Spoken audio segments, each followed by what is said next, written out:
Hola navegantes, yo soy Maggie y les doy la bienvenida a este viaje epistolar.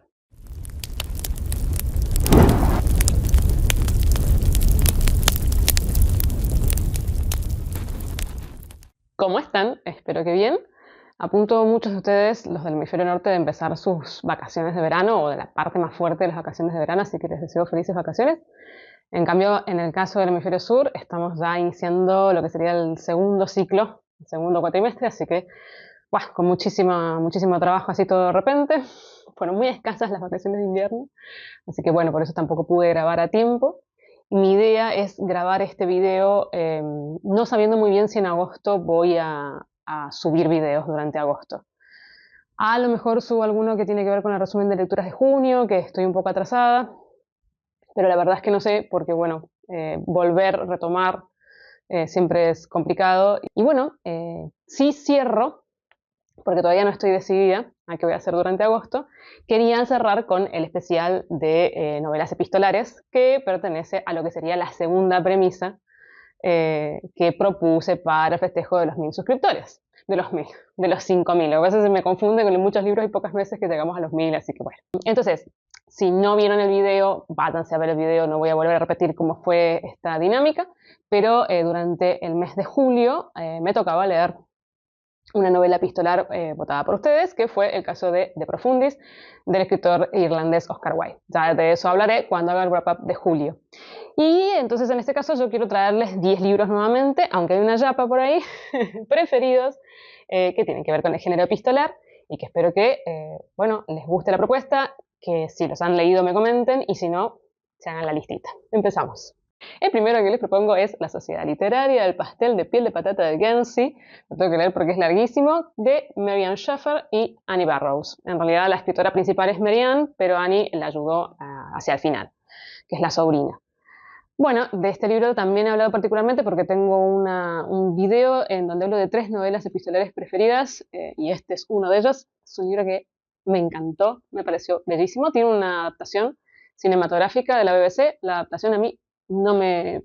O sea, está muy bien, los actores están bien y todo, pero bueno, no. Después de haber leído el libro, se queda muy en la superficie y sobre todo se queda con mmm, uno de los hilos conductores de la novela, de las cartas, que es, bueno, dos personas que se conocen a través del amor por la literatura.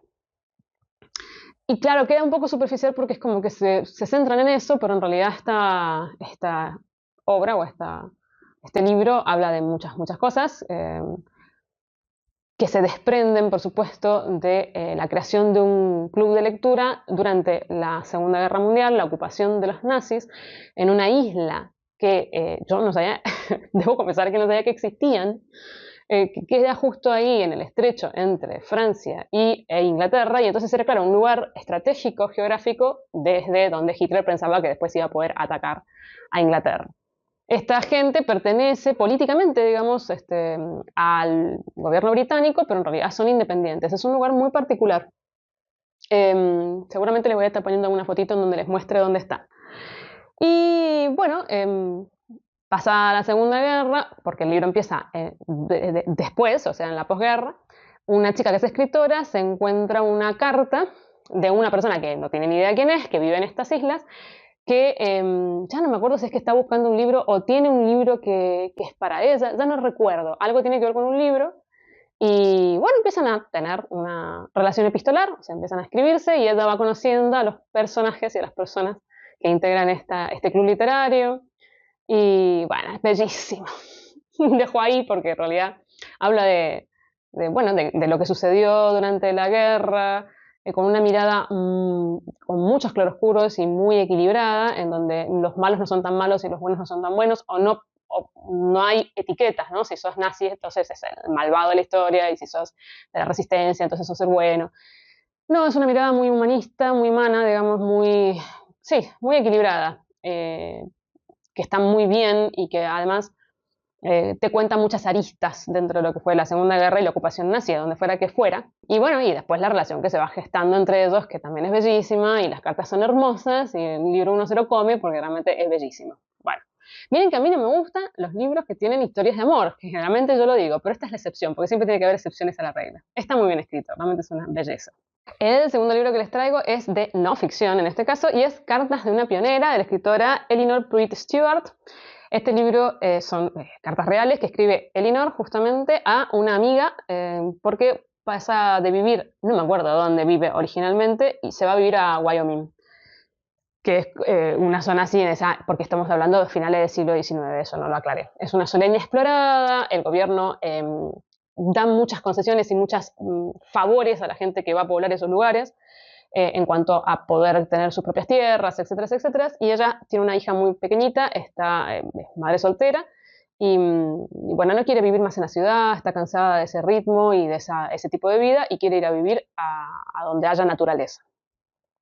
Se va a la misma y estas son las aventuras de este personaje que realmente es increíble. Digo personaje a pesar de que fue una persona real porque es que es muy graciosa y le pasa cada cosa y describe cada cosa que vos decís, bueno, ¿hasta qué punto esto es ficción o no ficción? Es increíble cómo vivían los pioneros, las cosas que tenían que hacer, todo lo que tenían que trabajar para todo, para las cosas más nimias. O sea, desde levantarse a hacer el desayuno ya era un trabajo de locos.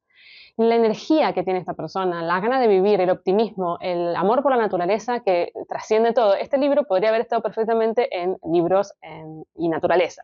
Lo que pasa que, obviamente, como es epistolar, decidí dejarlo acá.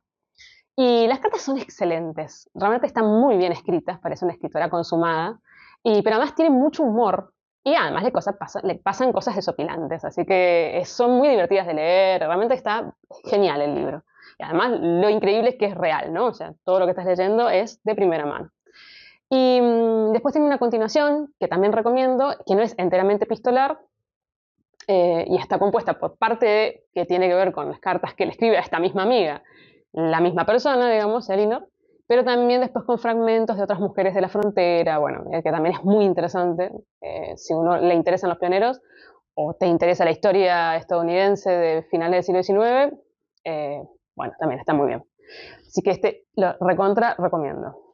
El siguiente libro que propongo es Tenemos que hablar de Kevin, de la escritora estadounidense Lionel Shriver.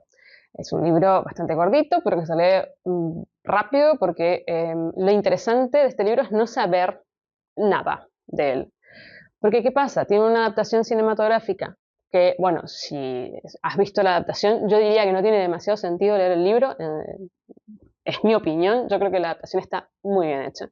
Y si bien el libro tiene otras cosas que agregar, tampoco es tanto, porque realmente en la película la esencia de los personajes y de las historias y de lo que cuenta está muy bien, y sobre todo han hecho una muy buena abstracción de lo que el libro necesita contar. Entonces yo que había visto la película y me gusta muchísimo y la vi varias veces, bueno, cuando leí el libro fue como un poco lo mismo. De todas maneras el libro está muy bien escrito, es muy interesante, y vuelvo a decir, no quiero contar de qué trata, porque si uno ya sabe de qué trata, y sobre todo si te cuentan características de uno de los personajes, ya vas a saber un poco para dónde va y cuál es el final. Y lo interesante es no saber para dónde va, ni cuál es el final, ni qué es lo que pasa, porque ese es el misterio que te mantiene atrapado a lo largo de un libro bastante, bastante largo. Y Lionel Shriver lo hace muy bien, el manejo, digamos, de ese misterio. Entonces, sabiendo de antemano lo que pasa, bueno, para mí no es tan disfrutable. De todas maneras, sí considero que para una persona que no sabe de qué se trata este libro está buenísimo. Habla sobre la maternidad cuando no se quiere y qué sucede con ese lazo que puede generarse entre una madre y un hijo cuando no hay ni un agrado por ese hijo, ni un gusto por ser madre, ni una decisión demasiado bien tomada. Y bueno, también habla de los lazos familiares en general y también es una gran crítica a la sociedad estadounidense a muchísimos niveles, pero sobre todo a niveles sociales.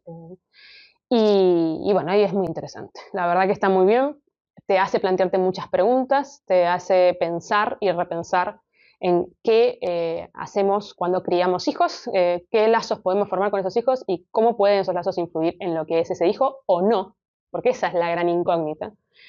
¿Las personas son lo que son por cómo han sido criadas o son lo que son porque vienen así? Bueno, es muy interesante.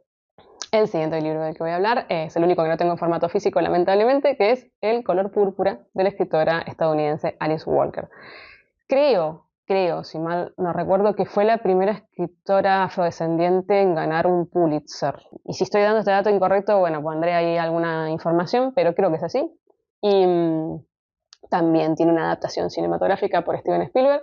No vi la adaptación, pero siendo Steven Spielberg y con los actores que son, me imagino que debe estar bastante bien. Es un libro que tiene muchísima fuerza, desde la protagonista que lo escribe, que es,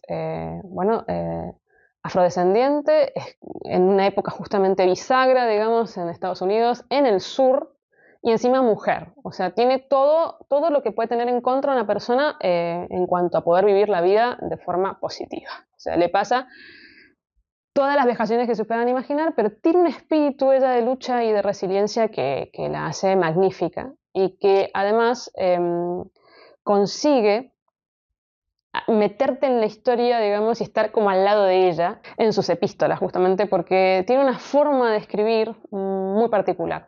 Es una persona que no tiene conocimientos, que casi no sabe leer ni escribir y que, bueno, tiene una voz narradora que representa todo eso, ¿no? Y desde esa simpleza, desde ese no poder dominar el lenguaje, hay tratar de comunicar todo lo que le está sucediendo, que, bueno, la verdad que Alice Walker lo consigue maravillosamente bien, porque le imbuye de una inocencia a lo que está narrando que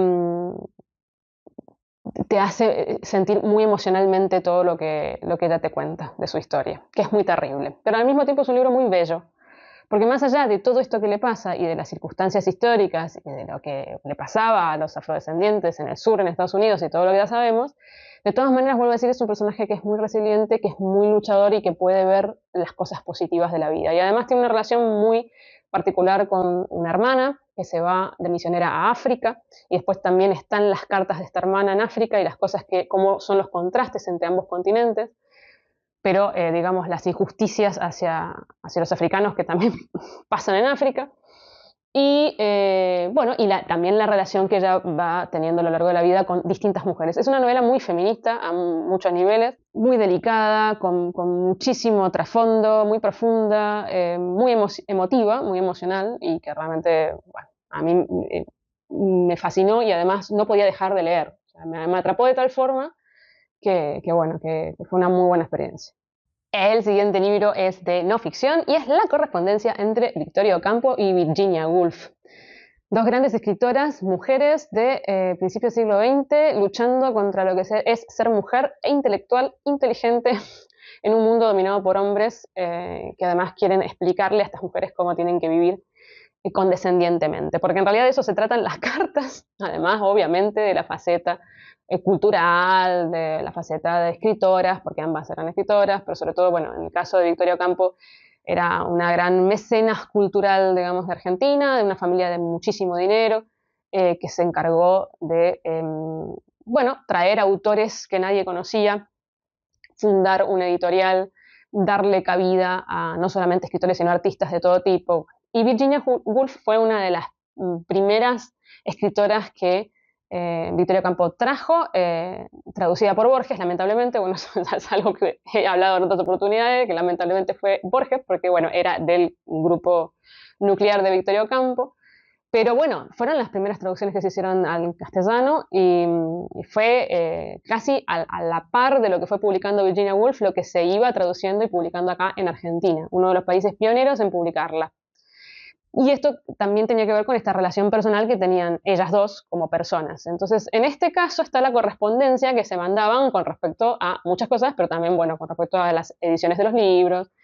Es súper interesante. Lamentablemente no hay tantas cartas de Victoria Ocampo porque parece que las rompió, las quemó antes de morir. No quería que leyeran sus cartas, me parece, y su correspondencia personal, digamos, me parece perfecto.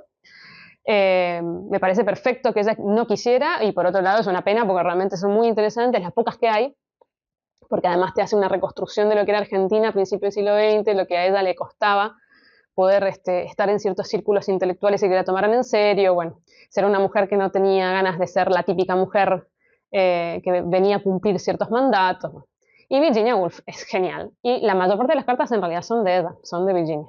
Sí sé que hay unas cartas inéditas que nunca habían sido traducidas. Esto lo edita Rara Avis Editorial. Es una editorial independiente argentina. Bueno, la verdad que es un libro que es sumamente interesante a muchísimos niveles, así que espero que lo puedan conseguir. No sé si se consigue afuera, pues ustedes me pueden poner en comentarios.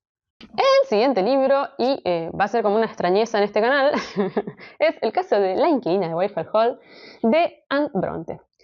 ¿Por qué digo que es una rareza? Porque ustedes sabrán, los que me siguen hace mucho y los que no ahora se enteran, que a mí no me gusta mucho la literatura victoriana. Y siempre aclaro, no me gusta la literatura decimonónica londinense en general, o sea, inglesa. No me pasa con los estadounidenses, no me pasa con los alemanes, no me pasa con otros. Me pasa sobre todo con la inglesa y sobre todo con la época victoriana. Bueno, también un poquito antes también, porque Jane Austen es una de las escritoras que a mí bueno, no me dice nada, los que me conocen hace mucho lo saben.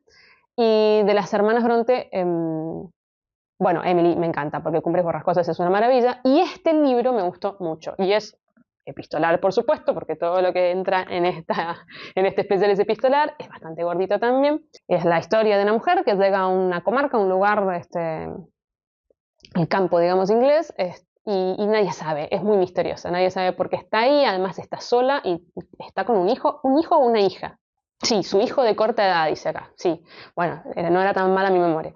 Y bueno, y es una cosa muy extraña, porque estamos hablando de Inglaterra victoriana, una mujer sola con su hijo, qué barbaridad, qué descaro, qué falta de decoro, ¿cómo podía ser?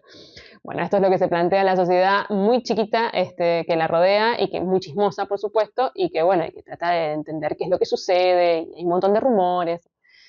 Y hay un hombre que la conoce, digamos, y que, bueno, le parece de buen ver y además, bueno, le llama mucho la atención este misterio, además le parece una persona interesante y que algo tiene que estarle pasando y quiere descubrirlo. Bueno, y es la correspondencia de distintas personas, en realidad no es tanto la correspondencia entre ellos, sino la correspondencia de él con respecto a un amigo. Bueno, es como distintas cartas te van haciendo una reconstrucción de qué es lo que pasó con esta misteriosa, misteriosa mujer. Muy, muy buena. El final es muy predecible y es muy de novela,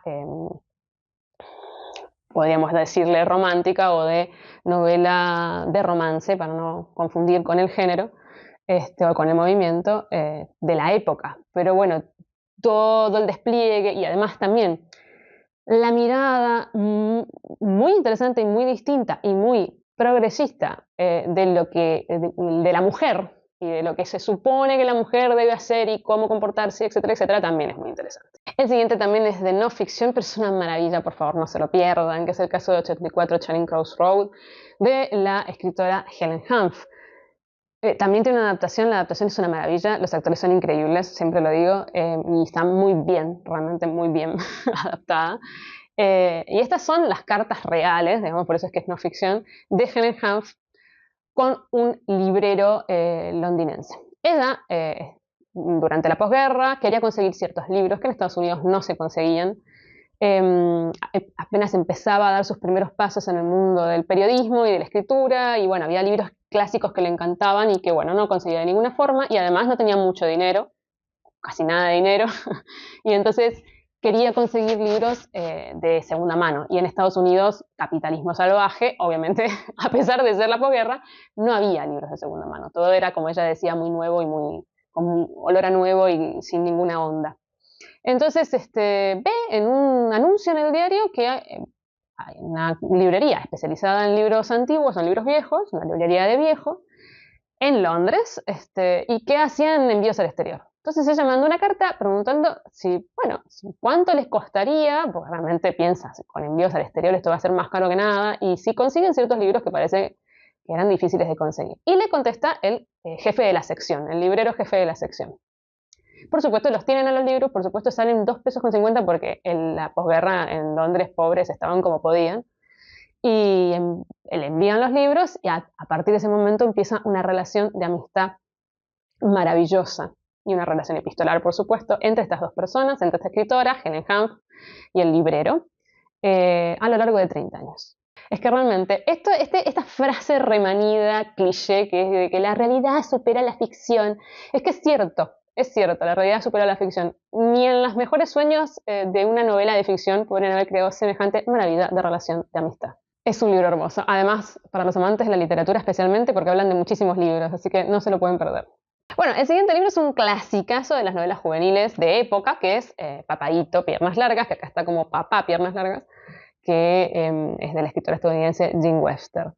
Bueno, un libro hermoso, que además todos hemos leído en la juventud. Yo lo leí cuando era chica y no me acordaba de nada, y lo releí ahora, hace poco, y me encantó porque, bueno, claro, es como los recuerdos de tu infancia, etcétera, etcétera. Por supuesto, también es un libro que pertenece a un género que yo siempre digo que no es el que más me gusta, pero este también. Acá hay excepciones de todo tipo en este episodio, o en este especial, y que es la relación epistolar, digamos, entre una chica que es huérfana y que tiene un benefactor anónimo, que no sabe quién es, que le paga los estudios. O sea, primero que la va como, mm, yo no diría guiando, pero va sabiendo que, o sea, tomando injerencia en ciertas cosas de su vida cuando está en el orfanato, y después le paga los estudios universitarios, que creo que ya es a nivel universitario.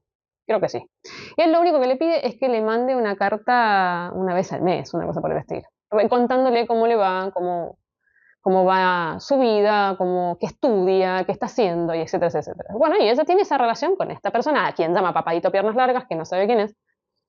Y bueno, y le cuenta sus peripecias, que está buenísimo. Las cosas que le pasan, cómo va descubriendo, bueno, el mundo de la escritura y de la universidad y de sus amigas, y de, bueno, cómo se le van abriendo los ojos a algo, a mucho más de lo que ella pensaba que podía llegar a ser siendo huérfana. Y empieza a tener su propia mirada sobre las cosas, su propia voz. Hermoso libro, y no cuento más. Y el siguiente libro, que es no ficción y que tampoco lo tengo en formato físico. Yo dije recién que el único que no tenía era del color púrpura, pero no, este tampoco, y este sí que realmente resiento no tenerlo. Ya van a ver por qué. Que es el caso de Los libros de los otros, del escritor italiano Italo Calvino. Bueno, Calvino creo que va a estar presente en todos los especiales, de alguna forma, pero bueno, no podía faltar porque es la correspondencia personal de Calvino, que él mismo después publicó, digamos, o sea, revisó y publicó. Esto es muy importante porque cuando las correspondencias son personales es importante que el autor dé su autorización para que se publiquen esas correspondencias. Y esto lo digo, no lo digo porque sí, ya van a ver por qué en próximos episodios. Y tiene que ver con la labor editorial de Calvino. Él trabajó toda su vida como editor en Einaudi, editorial italiana. Interesante es decir poco, porque además digamos, las cartas están distribuidas a lo largo de los años, de toda esa labor increíble que hizo Calvino como editor, y de crítico literario, porque claro, llegaban manuscritos de todo tipo y color, y él tenía que dar las devoluciones, y realmente las daba. No ponía una notita que decía no, lo vamos a publicar, o sí, lo vamos a publicar, sino por qué sí lo iban a publicar, por qué no, y si lo iban a publicar, qué cosas había que ir haciendo. Y entonces, bueno, hay cartas que se van, que son más de una, digamos, y es pero interesantísimo. Primero porque a nivel de crítica literaria es muy interesante todo lo que tiene para decir. Uno aprende muchísimo sobre cómo mirar un libro de forma objetiva, de forma literaria además, y qué cosas pueden o no pueden ser buenas dentro de un libro. La labor estética que también hace Calvino, o que, digamos, en sus devoluciones le da a otros escritores, y además el hecho de que escribe con escritores que después fueron muy famosos.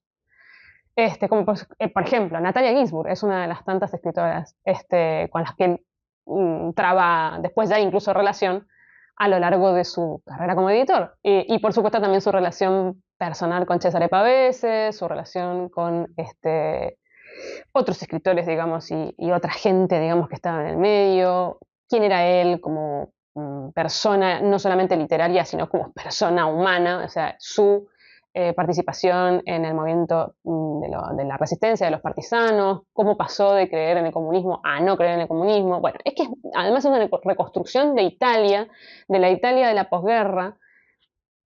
Es una maravilla. No tienen desperdicio esas cartas. Qué cosa hermosa ese libro, por eso lamento tanto no tenerlo, porque además es interesante ir a ciertas cartas en específico. Bueno, es un libro que es realmente de referencia. Y el casi último, porque tengo una zapa, libro del que voy a hablar, es Una letra femenina azul pálido, del escritor checo Franz Werfel. Él, en realidad, él pertenecía al Imperio Austrohúngaro, pero bueno, nació en República Checa. Este libro es maravilloso. Empieza con un hombre que vive en Viena, posicionado muy bien política y económicamente, y que de repente entre su correo personal recibe una carta con una letra que él cree reconocer y que abre una ventana a su pasado y a un montón de cosas que él no quiere enfrentar. Justamente en un momento muy crítico de Viena, porque es los años previos a la Segunda Guerra Mundial, perfilándose ya lo que va a ser el nazismo y lo que va a pasar, digamos, durante la Segunda Guerra, con un clima oscuro, persecutorio hacia los judíos y en donde las paredes se escuchaban y políticamente había que ser correcto porque si no, bueno, las cosas no funcionaban. Y esta persona justamente lo que le pasa a través de esta carta es que, bueno, tiene que enfrentarse con una parte de sí mismo o una parte de sus recuerdos que no le conviene. Es impresionante, es tan sutil este libro en su crítica al nazismo, porque bueno, Werfer era judío, tuvo que escaparse, él fue la segunda pareja de Alma Mahler, que fue, digamos, la pareja original de Gustav Mahler, y hay que saber, digamos, desde el contexto del autor para entender cómo a través de los espejos y de los contrastes está haciendo una crítica acérrima a lo que sucedió, por supuesto, durante la Segunda Guerra. Es un libro bellísimo, está bellísimamente escrito, es sutil, es fino, digamos, en cuanto a cómo plantea la historia, cómo la va desentrañando, qué es lo que te va contando, las sutilezas que hay debajo de lo que te cuenta, las capas, digamos, que tiene el libro, es espectacular. Y la zapa, que no podía faltar, que es Cartas en el Asunto, del escritor maravilloso británico Terry Pratchett. Este es un libro independiente de Mundo Disco, así que cualquiera lo puede leer sin haber leído los, no sé, como 30 y pico de libros, que este es el número 30. 20 y pico de libros que hay delante, ni las microsagas, aunque siempre yo recomiendo que se lea Terry Pratchett en orden, porque todos los libros de alguna manera están relacionados entre sí y hay personajes que aparecen que, bueno, ya los conoces, entonces te dan más gracia. Pero de todas maneras, en este caso, tenemos un personaje que es maravilloso, que lamentablemente empezó con esta microsaga de este personaje tarde, digamos, en su producción. Y bueno, no se escribió mucho sobre él, que es von Mustachen, que es un personaje de los mejores. Es más, yo siempre digo que si hubiera seguido escribiendo la microsaga esta, hubiera sido mi preferida seguro. Y que en este caso se tiene que encargar del correo postal, que en Amor, por supuesto, bueno, es un desastre, no existe más, en algún momento funcionó y ya no, la casa de correos, y bueno, han quedado cartas de todas tiempos, épocas y personas ahí, arrumbadas, y nadie las ha entregado, y este hombre, obligadamente, porque no es que él quiere, obligadamente por el tirano de la ciudad, que es un tirano un poco particular, se tiene que encargar de que el correo vuelva a funcionar. Obviamente esta no es una novela epistolar, ¿no? Por eso es que es la zapa y es como el guiño guiño, porque tiene que estar Terry Pratchett también. Pero es genial. Pero es genial porque además te habla de, bueno, cómo es el sistema de correos, la magia de las cartas, no es lo mismo escribir a mano que escribir, que hablarse, las cosas que pueden llegar en un sobre, lo lindo que es que te llegue una carta, las cosas que pueden pasar con las cartas que no se entregan y bueno, un montón de cosas muy fantásticas, maravillosas y con muchísimo humor, como siempre digo de Pratchett, uno de mis libros favoritos de la saga Mundo Disco. Bueno, y hasta aquí hemos llegado con este especial y bueno, por las dudas, si no me ven en las próximas semanas, espero que realmente tengan un buen descanso los que están en el hemisferio norte y los que estamos acá en el sur, que tengamos una buena entrada en la primavera. Esperemos que deje de hacer frío y bueno, les deseo siempre lo mejor. Por supuesto, estoy a la espera de sus comentarios, si han leído estos libros o no. Si tienen algún otro libro pistola favorito, me lo pueden decir, pero bueno, para eso estuvo el especial de 5.000 suscriptores. Y yo siempre igual acepto todas las sugerencias. Y nos estamos viendo en el próximo viaje, cuando sea. Chao, chao.